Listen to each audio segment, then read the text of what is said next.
Hey guys, it's Skybird, and today we've got something very interesting for you. I'm just going to come straight out and say it. Dinosaurs. Stay tuned for that because I'm real excited about this one and have been for a long time. But before we get into that, I just want to say, if you've been watching the previous videos, you know that I'm working on this sort of Bara Magna expansion. If you haven't been, well, hey, check out one of the other videos. But if you are enjoying this content, make sure you're subscribed. It really helps the channel out a lot. And yeah, you guys have been honestly changing my life. So thank you all for that, by the way. Without further ado, though, I don't want to hold it anymore. Alx the Big Guy. This is essentially kind of the flagship for the dinosaur creations for my 2009 wave. I say kind of because there are a couple things I need to change. This build was not actually made for this, but rather I built this for Duckbricks Dinosaurs of Bota Magna contest, and I actually placed pretty high with it as well. I was very happy with it, but it does have a couple of issues, and they're kind of related. One thing you might notice here right off the bat, it looks a little pretty, well, head heavy, front heavy. And that's true. It is. That head, it's 150 pieces.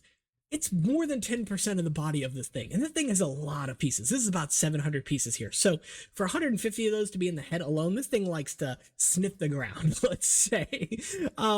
So here's the thing. Would a Lego make this? No. But I don't think they'd be that far off. Here, okay. What I think Lego would do is go the fin rack route, creating a specialized shell that can go over a skeleton of a head that maybe can hold the teeth in place, right? This piece would also very likely appear elsewhere because, you know, make the most of your molds, right?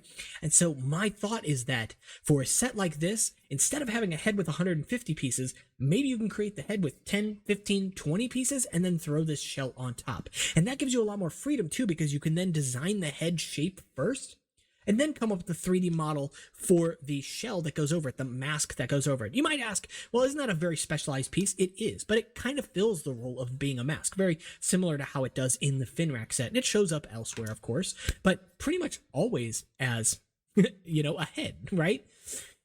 So with that being said, though, I love the build for this thing. It's honestly one of my favorite things I've ever created. I have built every part of this to make sure that they work, but I haven't been able to build the full build here just because it's a lot of pieces and yeah, I don't have them.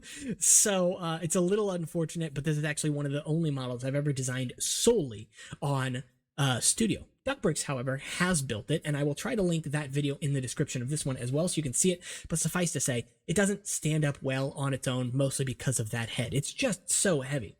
You can counteract this by, of course, making the tail longer, and that tail is modular, so it can be made longer quite easily, but that's not fun. You know, it shouldn't be the only option. Rather, I would love for that head to be lighter weight, maybe a little bit smaller or closer to the body, and then also move those legs forward.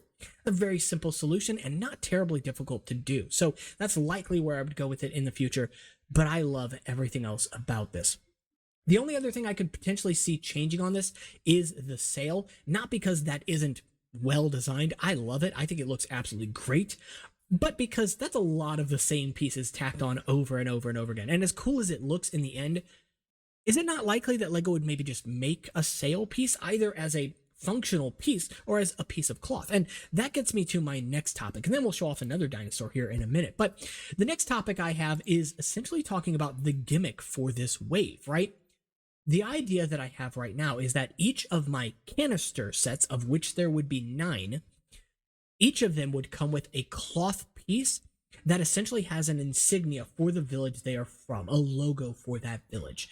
And this helps you to not only sort of ascribe these characters a specific place in the world, if you will, but it helps with that world building, right? And so I love the idea of each of these different cloth pieces sort of being their own unique thing. Maybe sometimes it's a cape, sometimes it's a waistcoat, or a, you know, over the arm, whatever that's called, you know. And so I think it's a really fantastic idea. And since I have this idea of having 9 canister sets, 9 Agori size sets, and then 9 box sets, some of those box sets will have cloth as well. It just makes sense. So the idea with the box sets, specifically talking about the project itself, is that there would be 3 land-based vehicles, a small, medium, and large vehicle, 3 air-based vehicles, small, medium, and large, and then 3 dinosaur creatures, small, medium, and large, or dragon creatures, one of each, right?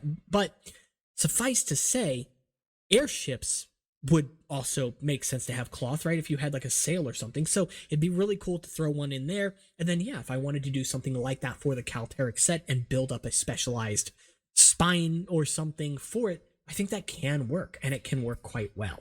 Now, doesn't mean that's the only route I would go down. I would, of course, check and see if I like it. If I don't, then hey, get rid of it, right? But I'm really happy with how this is coming out as it stands. That said, it doesn't mean that I can't sort of cross-populate sets either, right? I mentioned that there's 9 canister sets, and that's a little weird for a Year of Bionicle. Usually there are 12. But the reason that there are 9 in this case is because with these vehicles, some of them are also going to have Glatorian figures. Some of them are going to have Agori figures. So you'll still get the full 12 Glatorian, full 12 Agori. Some of them will just be in these box sets. And that's just sort of help with the budgeting, if you want to call it that, for this wave, because it's very ambitious, right? It's very different from years prior. I think the year with like the most box sets was maybe 2007, which obviously had 6 different boxed Titan or vehicle Titan sets, if you want to count Lysivic as a vehicle and a character.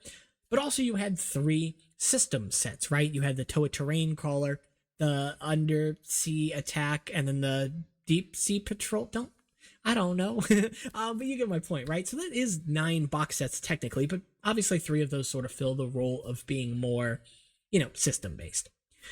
This is still a really interesting concept, and I'm so happy with it. So I can't wait, honestly, to start working on this. And the other thing I mentioned at the beginning is that this isn't going to necessarily exclude waves or themes like Hero Factory, right? Rather, this project kind of coexists with it. So I'm basically not changing anything else about the reality of, where LEGO went.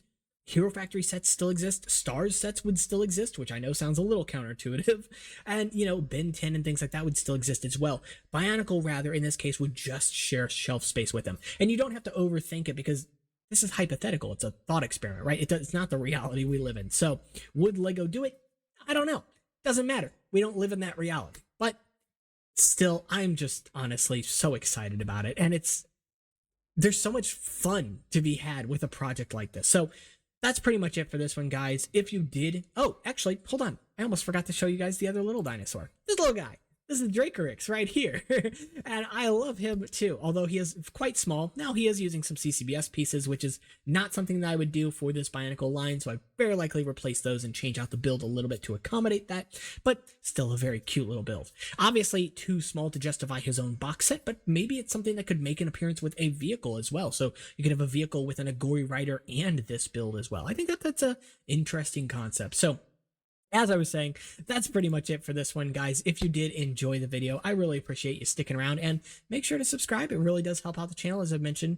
And of course, if you want to build any of these, hopefully they'll be on Discord here in the near future. The Calterex files are available publicly. I'll try and find a link for those as well. If not, I'll just have to upload them again. No big deal. And of course, if you want to build the Ornithopter that I showed off in the previous couple of videos, then you can check out the link in the description from the last video as well. But you can also just take a look at my Discord, which will be linked in this description. You'll find the studio file for the Ornithopter there, as well as much more. And you can also find Instagram and Patreon if you want to help support the channel and get some perks. I'll see you all in the next one. Take care.